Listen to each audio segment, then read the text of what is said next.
시작하겠습니다.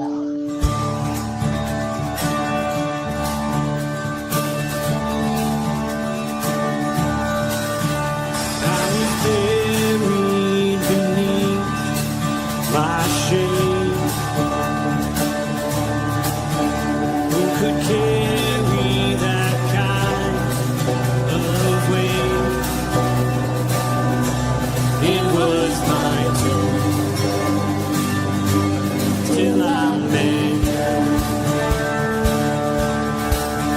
I was breathing but not alive.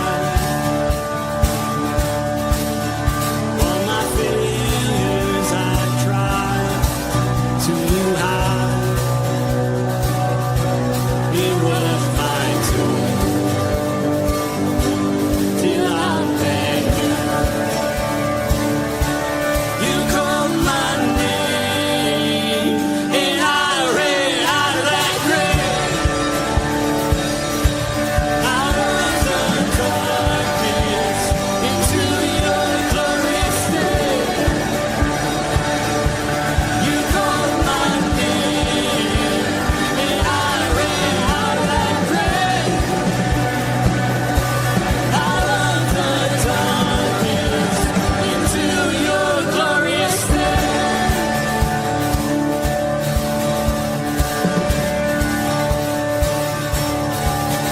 Now your mercy has saved my soul.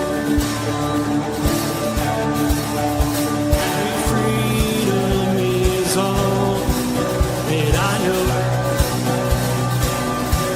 The old made new. Jesus, when I met you, you called my name and I ran out of that grave, out of the darkness into your glorious day.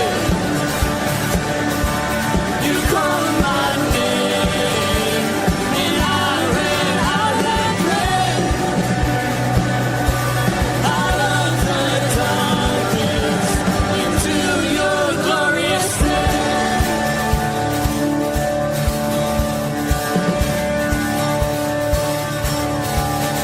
Now your mercy has saved my soul. And freedom is all that I know. The old made new. Jesus, when I met you, you called my name and I ran out of that grave, out of the darkness into your glorious day. You called my name and I ran out of that grave, out of the darkness into your glorious day.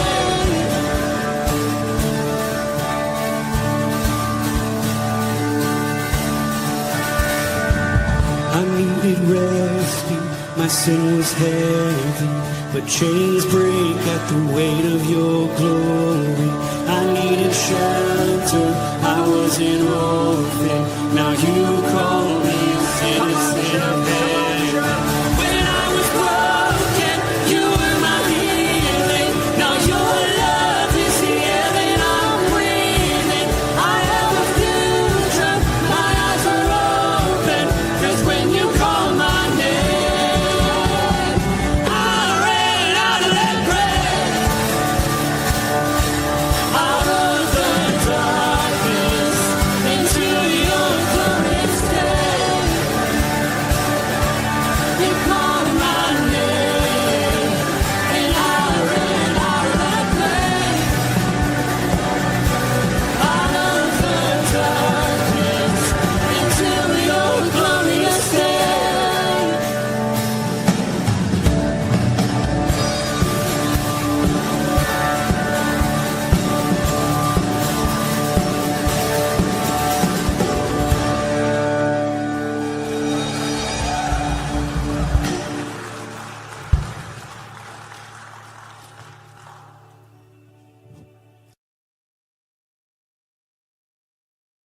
Hey, good morning, guys. How's everything going this morning?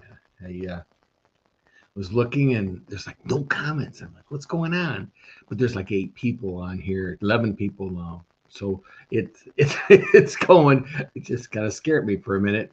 We I tell you, are looking at First Corinthians, chapter 7, verse 25 to 31, and I believe we have a few people with us that commented. There's Ken Gooch. Good morning, Ken Gooch. And Dave Donnelly says it's rainy in Port Orange, Florida. Something tells me your rain and my rain is a little different. I'm just saying. And Bert Johnny says, good morning, gentlemen. Pastor Tom sneaked in here on the backside, is listening to us. And Chris Connolly's here as well. And look at that, Miss Jody. How are you? So that's who we. Oh, and AJ's here, the prodigal son. Not because I say it, because he said it. All right. So we have a letter from Paul to the first church in Corinth, the Corinthian church, and we noticed that in many times he says in your previous letter, and he's talking to a church that's a mess. He's talking to a church that thinks culture can go into the church and be a part of the church. And they just seem to be comfortable. They seem to be comfortable in being who they are and where they are and what they are. And this verses today are pretty cool. So we're going to read through them first, and then we can talk about them a smidge. And I believe I already have them up and everything. I'm like so prepared today. Now concerning the betrothed, I have no command from the Lord, but I give judgment as one who by the Lord's mercy is trustworthy. So this is Paul's belief. This is what Paul believes, knowing what God has told him. I think that in view of the present distress, it is good for a person to remain as he is. Are you bound to a wife? ? Right? Do you seek to be free? Are you free from a wife? Do not seek a wife. If you do marry, you have not sinned. If a betrothed woman marries, she has not sinned. Yet those who marry will have worldly troubles, and I would spare you that. This is what I mean, brothers. The appointed time has grown very short. From now on, let those who have wives live as though they have none, and those who would mourn as though they were not mourning, and those who rejoice as though they were not rejoicing, and those who buy as though they had no goods, and those who deal with the world as they have no dealings with it. For the present form of this world is passing away.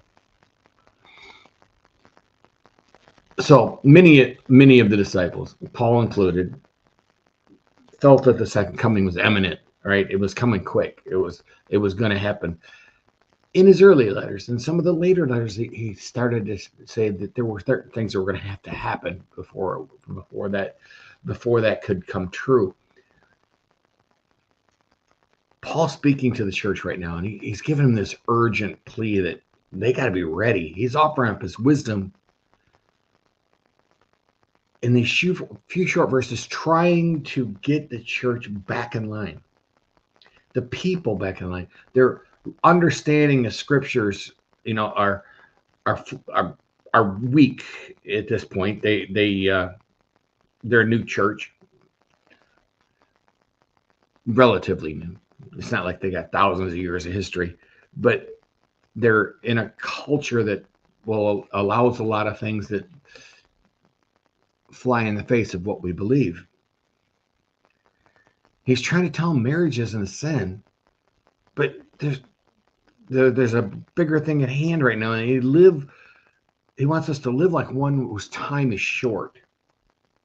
And it kind of likened me to people when they sometimes get a bad diagnosis from the doctor, and they rush to the church.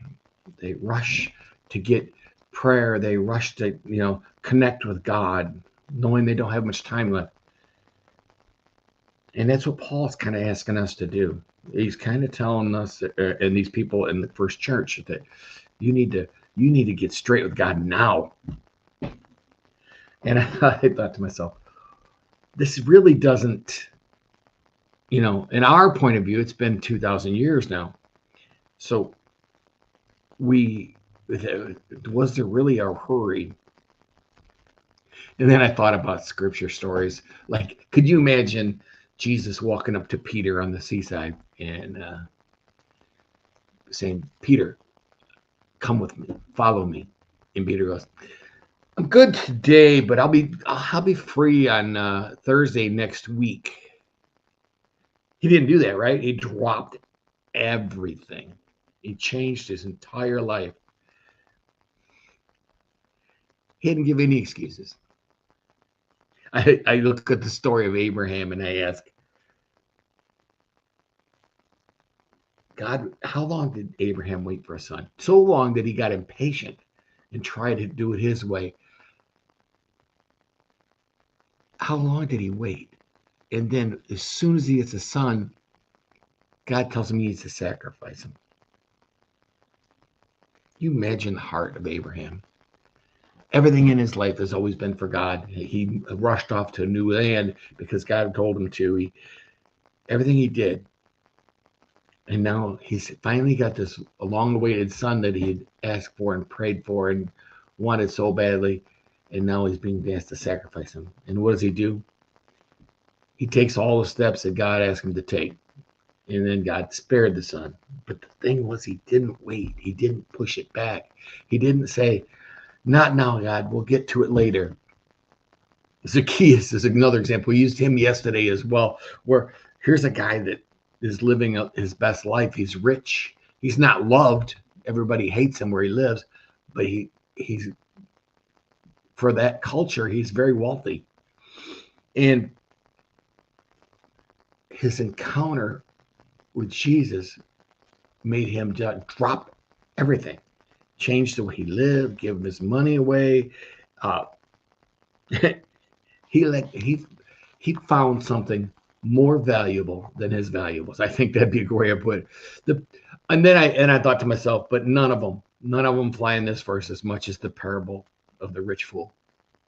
Here's a guy that has everything. He has this monstrous harvest. It's so big and so good that he decides to tear down his barns, build new barns, store for everything, so he can take it easy for a while, right?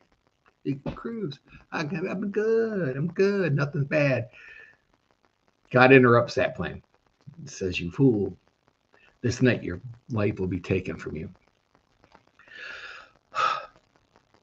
And this is how it will be with whoever stores up things for themselves, but is not rich toward God. He tells us that we have the keys to the kingdom. And we're saying, well, hold on till it's convenient for me. Hold on until the time is right for me. And Paul in his letters telling the Corinthian church, you don't know when that's going to be. You don't have any idea. Live as though you'll see Jesus today. That's what he's telling us to do. Don't be controlled by your circumstances for sure, but prioritize everything above God, God above everything. I'm sorry. That's the whole thing for us is we got to prioritize God and don't hold on to things in this kingdom too tight because they don't last. I mean, Solomon himself called them a vapor, a mist, something that's in your hands 1 minute and just flies away. That's what this kingdom is. That's what I have for you today, boys and young ladies. I pray it was a blessing. We had one more come on. Good morning, Daniel. It's nice to see you, and I'm glad you're here. Have a familiar day, gentlemen, and I will see you again tomorrow morning. Peace.